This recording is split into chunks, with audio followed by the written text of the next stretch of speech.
કરાવવા માટે આવનાર દિવસોમાં ₹37 કરોડના ખર્ચે કામ હાથ ધરનાર છે.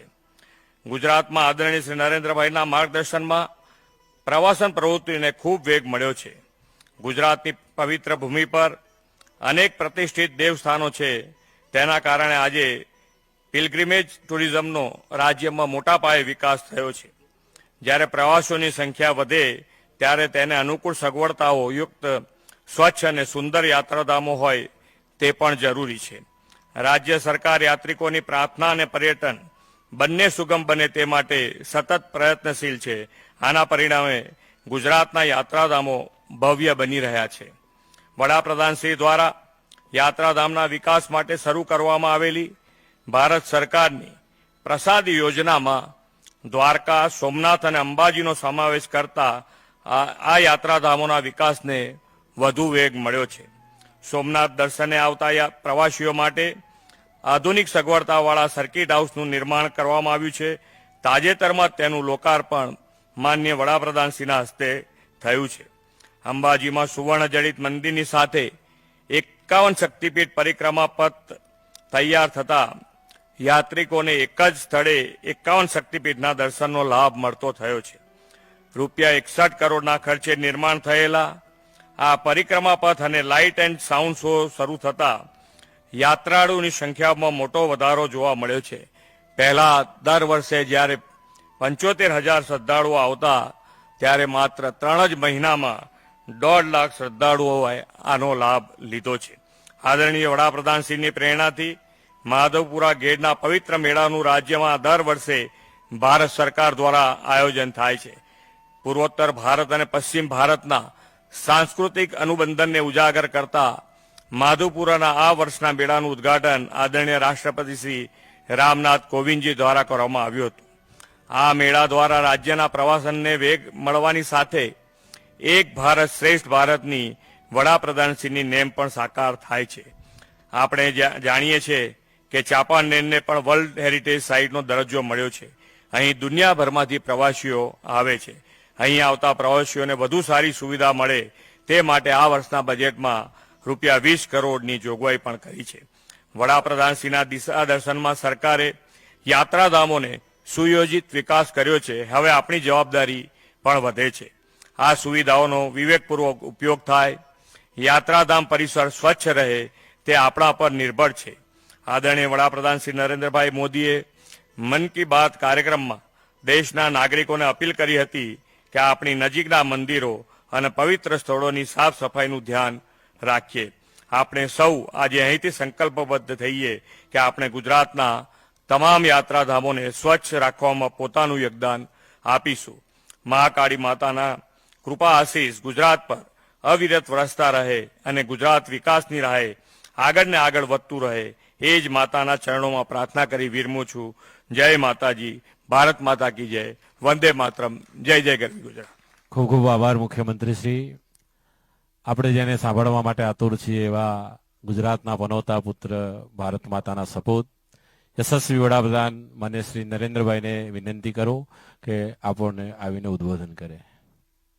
ભારત માતા કી, ભારત માતા કી.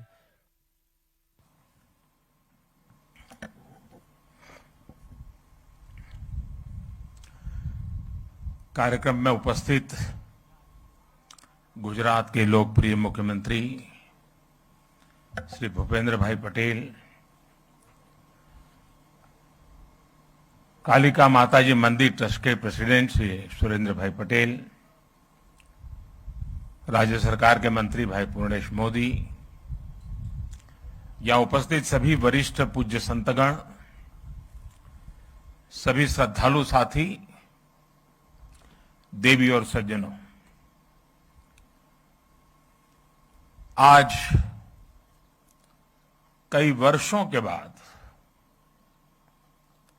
पावागढ़ मां काली के चरणों में आकर के कुछ पल बिताने का, आशीर्वाद प्राप्त करने का सौभाग्य मिला। मेरे लिए जीवन की बड़ी धन्य पल है। सपना जब संकल्प बन जाता है और संकल्प जब सिद्धि के रूप में नजर के सामने होता है तो उसका आनंद कितना हो सकता है, इसकी आप कल्पना कर सकते हैं। आज का ये पल मेरे अंतर मन को विशेष आनंद से भर देता है। कल्पना कर सकते हैं 5 शताब्दी के बाद और आजादी के 75 साल बीतने के बाद 5 शताब्दी तक मां काली के शिखर पर ध्वजा नहीं फहरी थी। आज मां काली के शिखर पर ध्वजा,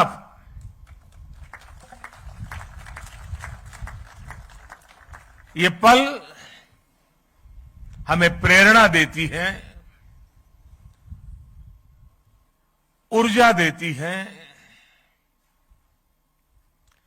और हमारी महान परंपरा और संस्कृति के प्रति समर्पित भाव से जीने के लिए हमें प्रेरित करती है।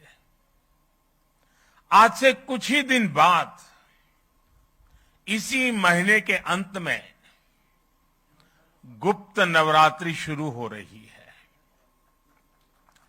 गुप्त नवरात्रि से ठीक पहले पावागढ़ में मां काली का ये शक्तिपीठ महाकाली मंदिर अपने भव्य और दिव्य स्वरूप में हमारे सामने है। शक्ति और साधना की यही विशेषता होती है।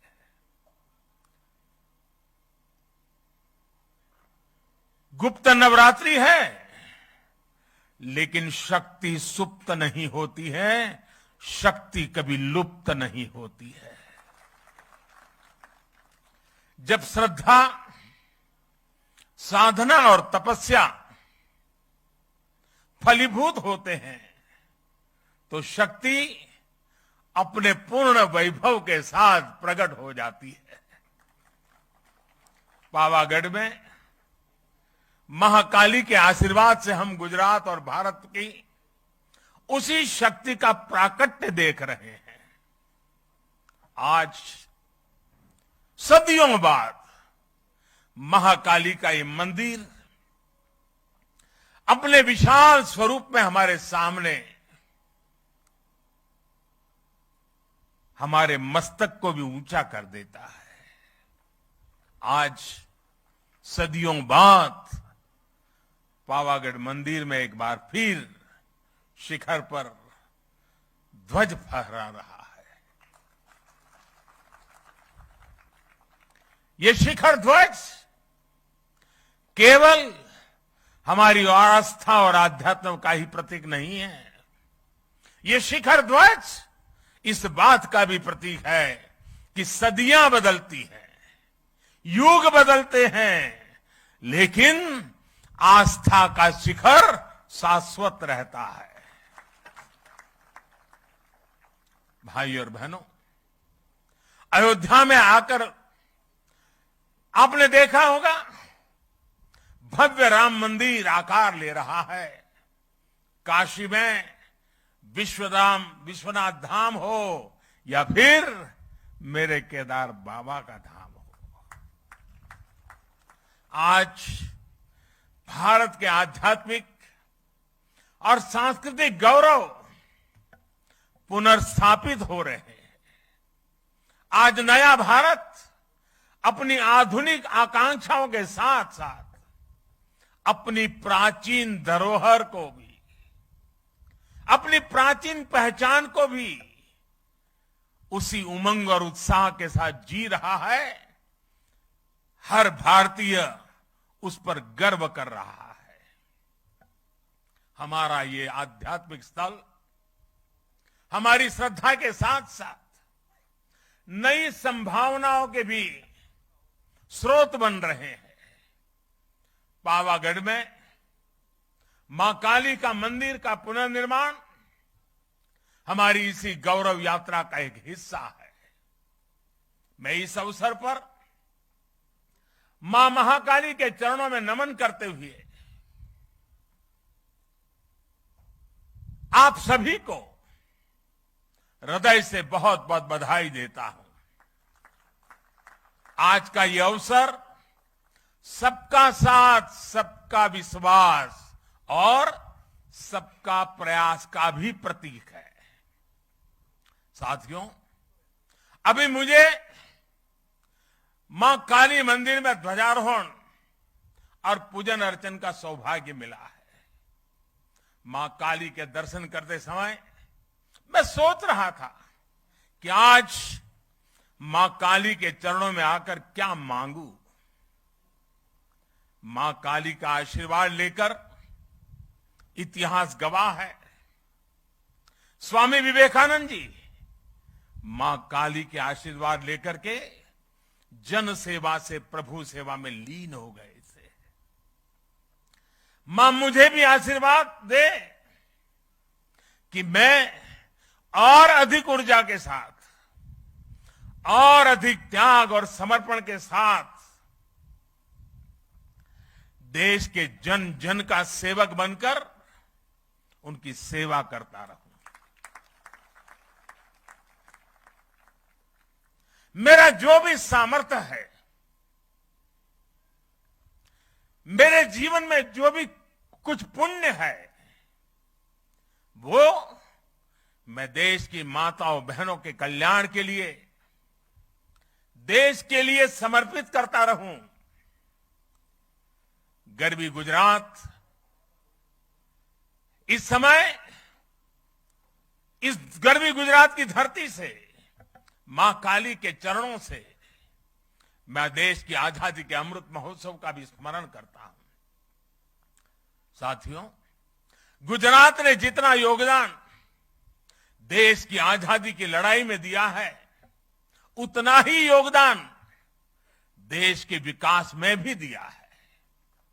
गर्वी गुजरात भारत के गर्व और शान का पर्याय है। गुजरात ने भारत के व्यापार का भी नेतृत्व किया और भारत के आध्यात्मता का भी उसे संरक्षित करने का पूरा प्रयास किया। सदियों के संघर्ष के बाद जब भारत आजाद हुआ तो हम गुलामी और अत्याचार के घावों से भरे हुए थे। हमारे सामने उस अपने अस्तित्व को फिर से खड़ा करने की चुनौती, उसको लेकर के हम खड़े थे, लड़े थे। भारत के इस सांस्कृतिक आजादी की शुरुआत भी सरदार साहब के नेतृत्व में गुजरात से ही हुई थी। सोमनाथ मंदिर का पुनर्निर्माण राष्ट्र के पुनर्निर्माण के संकल्प के रूप में हमारे सामने आया। पावागढ़ और पंचमहाल आज सोमनाथ की उस परंपरा को आगे बढ़ा रहा है, जिसने गुजरात को पूरे देश में पहचान दी थी। आज जो ध्वजा फहराई गई है, वो केवल महाकाली मंदिर की ध्वजा नहीं है, बल्कि गुजरात और देश के सांस्कृतिक गौरव की ध्वजा भी है। पंचमहाल और गुजरात के लोगों ने सदियों से इस मंदिर की भव्यता के लिए प्रयास किए। अब सोने से बढ़े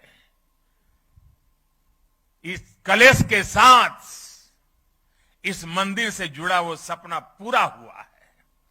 आज पावागढ़ और पंचमहाल की तपस्या सिद्ध हुई है।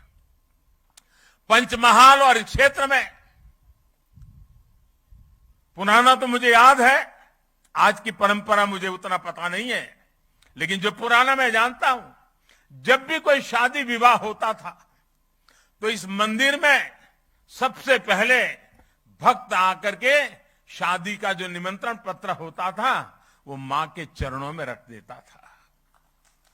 और मुझे पता है उस समय तो जो यहां पुजारी और पंडित लोग हुआ करते थे, वो शाम की आरती के समय दिन भर जितने ऐसे निमंत्रण आए हैं उसको पढ़ करके मां को सुनाते थे, भक्ति भाव से सुनाते थे।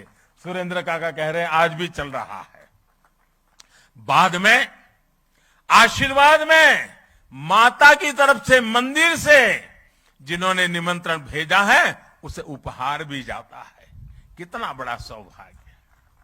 और परंपरा लंबे अरसे से चली आ रही है, लेकिन माता ने इस बार हम सबको आज सबसे बड़ा उपहार दिया है। माता के दरबार का कायाकल्प और ध्वजारोहण, मैं समझता हूं हम भक्तों के लिए, शक्ति उपासकों के लिए इससे बड़ा उपहार क्या हो सकता है। और मां के आशीर्वाद के बिना यह संभव भी कहां हो सकता है।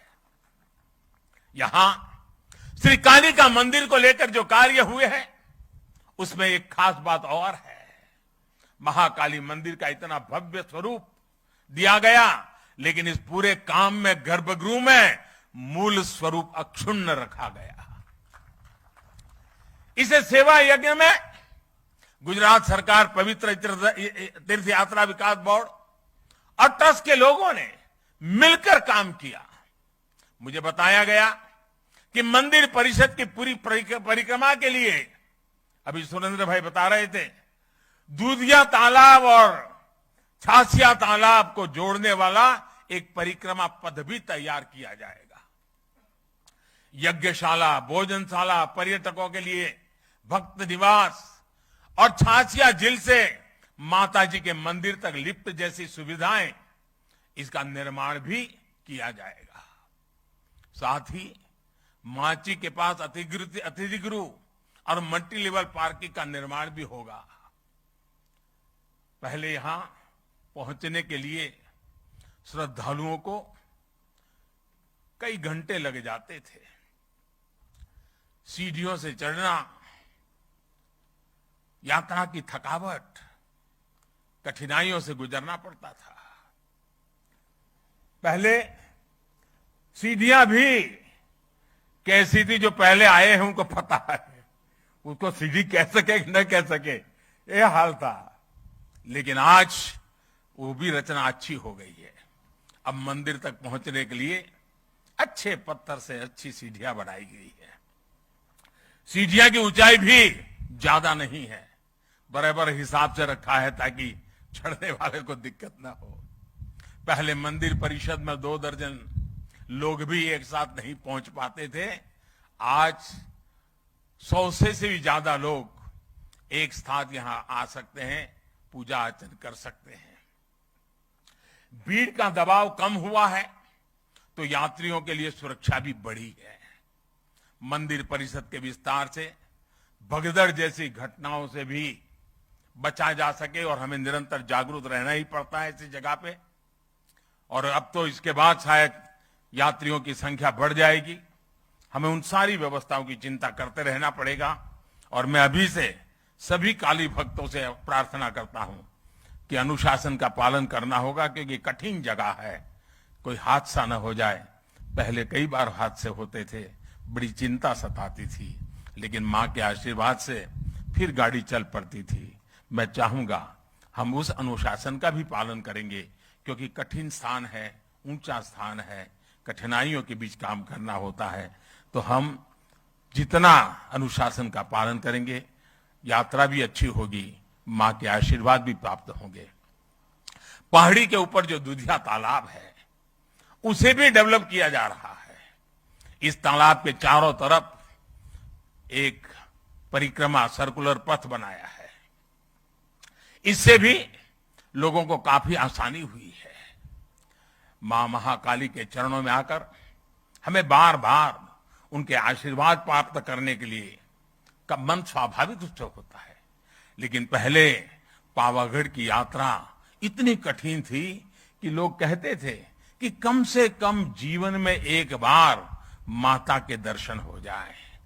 आज यहां बढ़ रही सुविधाओं ने मुश्किल दर्शनों को सुलभ कर दिया है। माताएं, बहनें, बुजुर्ग, बच्चे, युवा, दिव्यांग, हर कोई अब आसानी से मां के चरणों में आकर के अपनी भक्ति का, मां के प्रसाद का सहज लाभ ले सकते हैं। अभी मैं खुद भी यहां पहुंचने के लिए टेक्नोलॉजी के माध्यम से आया, रोपवे के माध्यम से आया। रोपवे में न केवल ये यात्रा आसान की है, बल्कि रोपवे से पावागढ़ की अद्भुत जो खूबसूरती है उसका आनंद भी मिलता है। आज गुजरात में कई तीर्थ और पर्यटन स्थल ऐसे रोपवे से जुड़ रहे हैं। पावागढ़, सापुतारा, अंबाजी, गिरनार में रोपवे होने से लोगों का काफी सहूलियत मिल रही है। पावागढ़, मां अंबा और सोमनाथ, द्वारकेश की आशीर्वाद से ही गुजरात गरवी गुजरात बना है। गुजरात के महान कवि नर्मद ने गुजरात की सांस्कृतिक महिमा का वर्णन करते हुए लिखा है, उत्तर मामा अंबा मात, पूरब मां काली मात, छे दक्षिण दिशा मां करता रक्षा कुंतेश्वर महादेव ने सोमनाथ ने द्वारके से पश्चिम केरा देव से सहाय मां साक्षात जय जय गरवी गुजरात। आज गुजरात की यही पहचान आसमान छू रही है। कवि नर्मद ने गरवी गुजरात की पहचान के रूप में जिन सांस्कृतिक केंद्रों का नाम लिया है, आज वो सभी तीर्थ एक नई विकास यात्रा पर आगे बढ़ रहे हैं। आस्था के साथ साथ तीर्थों और मंदिरों के विकास में आधुनिक तकनीक का इस्तेमाल किया जा रहा है। सभी तीर्थों पर यात्री सुविधाओं का विकास किया गया है।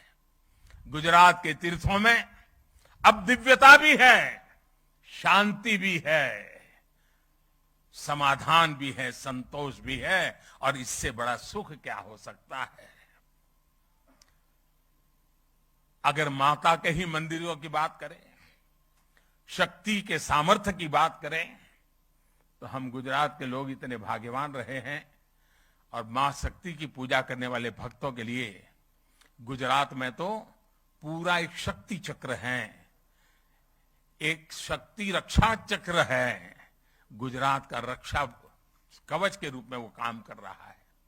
गुजरात के अलग अलग क्षेत्रों में विराजमान शक्ति रूपेण माताएं गुजरात का निरंतर आशीर्वाद देती हैं और गुजरात की रक्षा करती है। बनासकांठा में मां अंबाजी, पावागढ़ में मां काली, चोटीला में चामुंडा मां, ऊंझा में उमिया मां, कच्छ में के माताजी नो मढ़ आशापुरा मां, नवसारी के पास उनाई माता, डेड़िया के पास देवमोगरा मां, भावनगर के पास खोडियार मां, महसाना के पास बहुचर मां, उधर हमारे खोड़ल धाम, उधर उमिया धाम, गिरनार के ऊपर अंबा मां, अनेक माताएं हर कोने में हमें निरंतर आशीर्वाद है। यानी हम कह सकते हैं कि हम पर एक शक्ति का आशीर्वाद है। अंबाजी में गब्बर फुट हिल्स, अभी हमारे भूपेंद्र भाई वर्णन कर रहे थे, 3D वीडियो प्रोजेक्शन मैपिंग की शुरुआत की गई है। साथ में महाआरती भी शुरू की गई है। केंद्र की प्रसाद योजना के तहत गब्बर तीर्थ का पुनरुद्धार भी किया जा रहा है। अंबाजी मंदिर परिसर के विकास की योजना पर भी काम चल रहा है। कोटेश्वर महादेव मंदिर, रिंछड़िया महादेव मंदिर जैसे पुण्य स्थानों का विकास भी किया जा रहा है।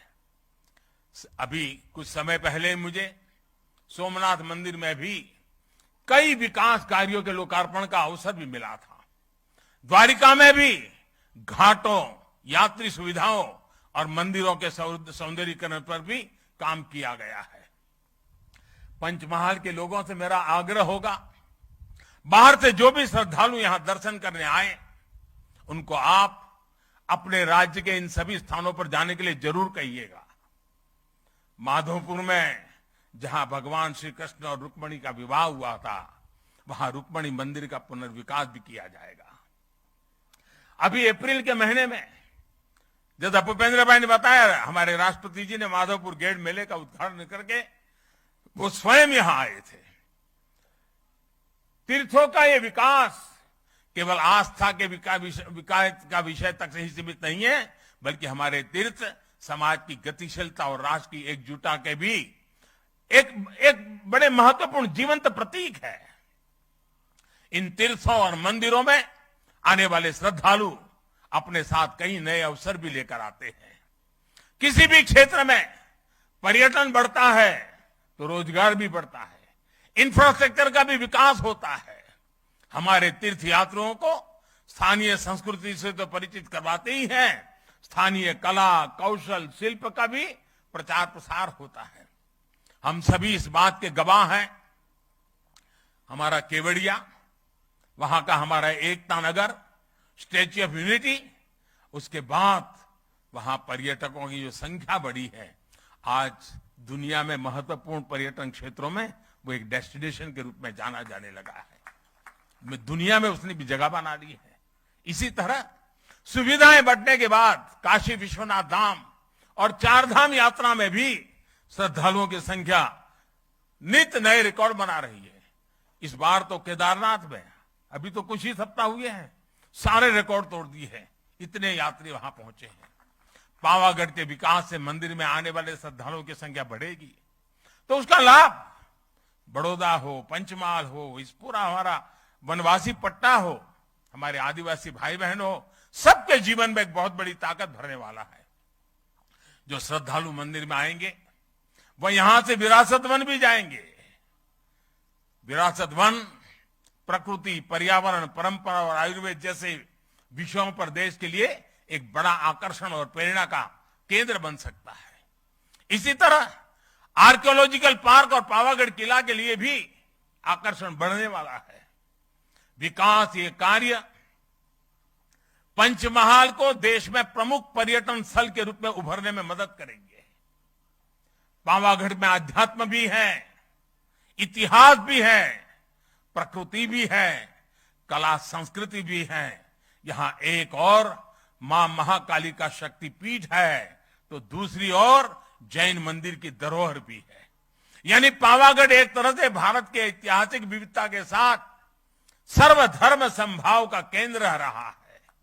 यूनेस्को ने चांपानेर के पुरातत्व स्थल को विश्व धरोहर वर्ल्ड हेरिटेज के रूप में इस साइट को दर्ज किया हुआ है।